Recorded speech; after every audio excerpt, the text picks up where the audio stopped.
Hey, what's up guys? Danny here. And in this video, you're gonna learn the 5 easy steps to getting a rental property with zero money down out of your own pocket.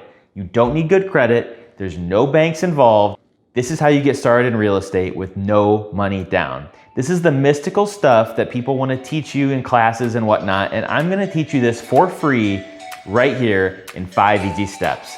Let's get started. See the like button down there? Yeah, you turn that blue. That's step number 1. All right, guys, the first thing you need to do, step 1, most important step, find the deal. All right, I know this sounds kind of simple, but it's not as easy as people think. Most people think, oh, I'm just gonna look on the MLS and see what's on there and find a deal. No. Most of these deals are sold investor to investor. You're not gonna usually find these types of deals on the MLS. Not saying you can't, but it's unlikely. So the first thing you want to do is figure out a way to find these deals off market. My favorite method is TTP. I learned it from a guy named Brent Daniels. It's called Talk to People, TTP. Join your local RIA, or I don't know, go on Facebook and say, is anyone looking to sell an investment property? You have 5,000 friends on Facebook, most likely. Just ask, talk to people. So step number 1, find your deal. So now for step number 2, have no money. Honestly, I know it sounds stupid, but have no money. Because if you want to do a zero money down deal, it's best if you have no money to put down. Because in the negotiation process, most investors or most people that are selling a property are going to want you to put something down. It creates a sense of security for them. If you have money to put down most of the time, you're gonna get better terms on your financing anyways. So we often do put something down to get better financing terms. However, with that said, if you wanna do a zero money down deal, go into the negotiation saying, I'm not putting any money down on this deal. Honestly, it might be the best way to go about it. But step 2, kind of funny, but have no money. Step number 3 is ask the seller if they're willing to do owner financing or creative financing. Now, if the seller does not know what you're talking about, you don't need to educate them. You could, but you don't need to. You can just move on to the next guy, because if they've never done it before, chances are they probably are not going to do it, and you're probably not going to be their first one. Doesn't mean they can't be. Doesn't mean you can't be their first one. Doesn't mean they can't do this for the first time, but it's unlikely. So to save yourself some time, just move on. But if they do know what you're talking about, I'm gonna explain to you what this is. Okay, so this is a traditional real estate transaction. You find a property you like, the seller and you agree on a price, and then you either pay for the property in cash, or you go get a loan from a bank and then pay for the property. Once you get the loan, you pay the seller off, you get the property, and now the bank holds a mortgage on the property. Thus, you'll be paying the bank for eternity. Okay, so you're not gonna pay the bank for eternity. It's gonna be more like 30 years. Now, if you want me to make a video on paying your mortgage down instead of 30 years, doing it in 7 years without paying any extra money, comment in the comment section below and I will do that. Now, I told you in the beginning of this video, we were going to do this without a bank loan.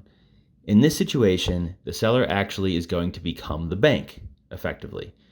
The seller is going to give you control of their property, and in return, you're going to make payments to them just like you would the bank.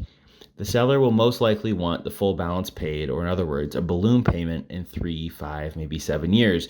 But that's the best part, because by then you'll have built up so much equity in the property by making payments to them from the rent you're collecting.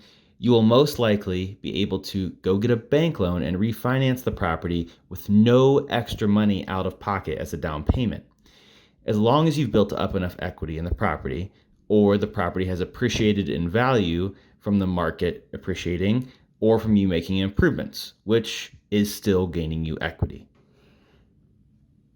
All right, so with that being said, since you're getting a loan effectively from the person you're buying the property from, you still need to agree on terms of the loan. And that is step number 4. Step number 4 is you have to agree on terms. So the 4 things you need to worry about whenever you're discussing the terms of your loan are the loan amount, the interest rate, the down payment, which is 0 in this case, and the amortization schedule. So if it's a 30-year amortization or a 15-year amortization, how the loan is amortized.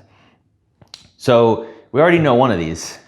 It's 0% down is 0 money down, so your down payment's 0. Your purchase price is gonna be whatever you agree on as the purchase price, and the interest rate is probably gonna be a little higher than a bank loan, but just a rule of thumb, what you wanna do here is you want to make your terms set up in such a way where you're gonna still have some type of cash flow from the property, okay? So it doesn't have to be a ton, because remember, you're just trying to acquire the property and then eventually refinance it to actually get the cash flow or to get the deal.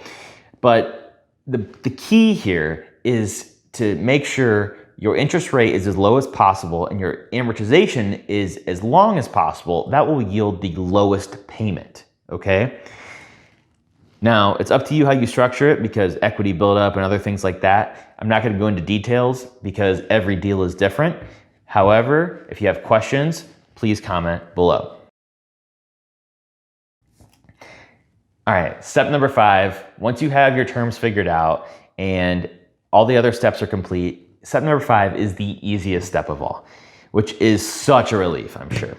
So step number 5 is take everything that you've agreed upon, type it up in a Word document, and take it to the title company. That's it. Honestly, the title company will handle everything from here. You just need to give them the document and explain this is what we want to do, and they'll write up the agreement. And really, it's pretty cheap to do that. Usually the title companies will do something like this for like $300-400 bucks. Now, this could be called many things. This could be called a land contract, a contract for deed, a bond for deed, an installment sale, I think. It depends what state you're in. It could be called different things. In this state that I'm in, it's called a land contract. And remember, this is only one method of doing this 0 money down or owner financing on a property. There's many other methods. I think I could probably name 15, 20 different ways off the top of my head. But this is the way I prefer to do this because it's super simple. It's really cheap to do. It's not complicated. And I've done it before, so I like it. So that's it, guys. That's the 5 steps. Good luck. If you have any questions, please comment below. If you have any other ideas for videos, please comment below. Please remember to demolish that like button if you liked this video, if you thought this was useful or entertaining in any way. If you want to get free money, and I should say free stocks on Webull, use the link in the description. You get 2 free stocks. With the first one is completely free. You just have to open an account. The second one, you make a $100 deposit, and your stock that you get for doing that can be valued up to $1,400. Mine is 25 bucks, but hey, free money. All right, so check out that. Check out the other links in the description. If you like these types of videos, let me know in the comments. I'd love to make more videos for you guys. But yes, that's it. Thank you, and until next time,